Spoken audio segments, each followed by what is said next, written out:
Hi, it's Dr. Justin Marcagiani here. There's another study that just came out in the last month on organic food. And this is really important, especially in the functional medicine slash natural health world. So again, what's the deal with organic food? If you remember about 2 years ago, Stanford put on a big study, a big meta-analysis, looking at about 220 different studies. And what the results of those studies were, they found that there was increased pesticide residue in the conventional crops. In other words, the organic food had less pesticide chemicals. Now that unto itself is great because if you go into the scientific literature and just type in organochlorines or various pesticides and you look, there's all kinds of deleterious effects because these pesticides are estrogen mimickers. They're xenoestrogens. They can affect our hormones. They can affect detoxification. They can even be a strong stimulator for autoimmune disease. And a lot of these pesticides, if you look, they're even labeled as carcinogenic. So why would you ever want to put carcinogenic compounds on your food? And when we look at these pesticides, one of the biggest problems with the research is they're not looking at the interaction between lots of different pesticides accumulating in your daily life. So what if we get some of these pesticides over here, some rodenticides, some herbicides, some fungicides, and then we put it in an oven, we actually cook it, what happens with the interaction of heat? So there's so many different variables that can never be looked at because it would just cost so much money and take so much time to do it.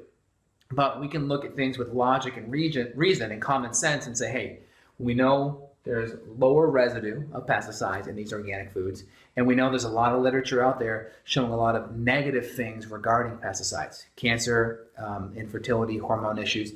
Enough, I feel, to stay away from it. Plus, if you look at the history of pesticides, up into 1950, there wasn't anything known as organic food. All food was organic until 1950s came about. That's where pesticides were produced. And they were typically produced from the remnants of the NPK fertilizers that were used to make bombs during World War II. So we had all this supply of NPK from making bombs. What are we going to do with it? So various agribusinesses used it, and instead of having to pay millions to essentially dispose of it, they can make millions on it. So again, we definitely want to, just from this study, even though they said there was no nutrient difference, I personally don't buy that, but in this study, maybe it was cherry picked in a way where that's what the outcome was. Even if there was no nutrient difference, they still found an increased pesticide residue on the conventional ones. So there's enough motivation right there to want to go eat the organic foods. Again, newest study, British Journal of Nutrition 2014. Again, they did about 320 different study meta-analysis, and what they found was, again, the same thing, higher pesticide residue on the conventional crops. So more motivation to avoid the conventional crops there. On the organic, they found increased antioxidants. So things such as broccoli, we have sulforaphane, which are known to increase hormone metabolism and help to be an anti-cancer antioxidant, anti-cancer nutrients.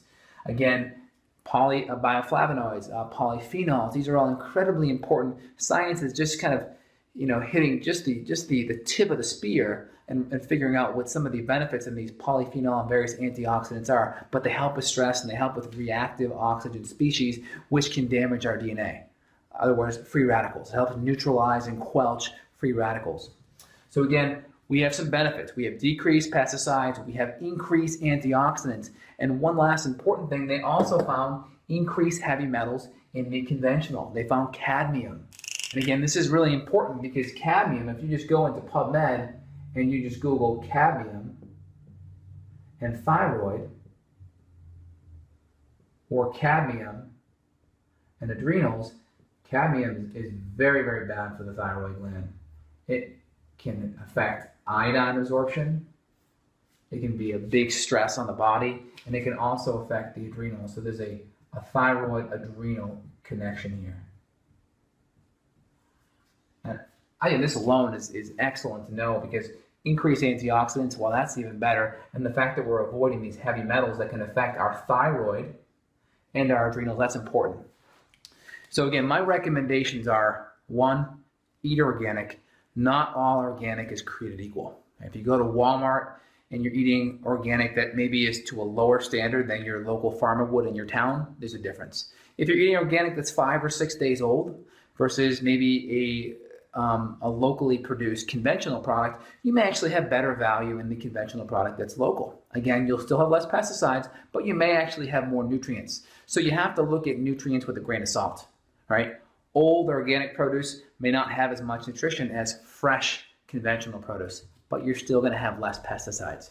Also, we're not factoring in GMOs. GMOs are typically sprayed with the compound known as Roundup or glyphosate. And glyphosate's a chelator. It pulls out minerals. So its job of killing various weeds is to pull out and bind up minerals. So if it's binding up the minerals and it's got the minerals, then the minerals aren't going to be in the plant.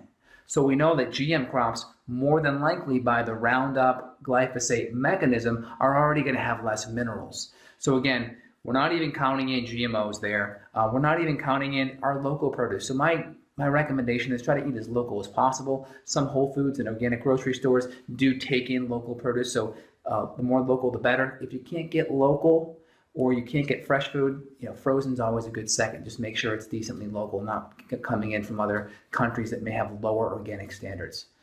Again, foods up until 1950, there was no such thing as organic. So the fact that organic may be a fad, we're not looking at the history of how we evolved, which 1950 on, all food was organic. So we have to remember the organic label isn't the same where we go. Walmart and Target, there's about 200 different organic labels. They all aren't the same. Try to eat the highest quality food. Try to know your farmer and where you're getting your food from. And again, we have science backing us up, and there are even other studies out there that show that they even have more vitamin C and more nutrients as well. So we're just starting to see more of this research come to the surface. And let's try to apply it and reduce our toxicity levels and improve our antioxidants. Well, this is Dr. Justin signing off. Feel free and subscribe below, and there'll be more videos coming your way. Thanks. Take care.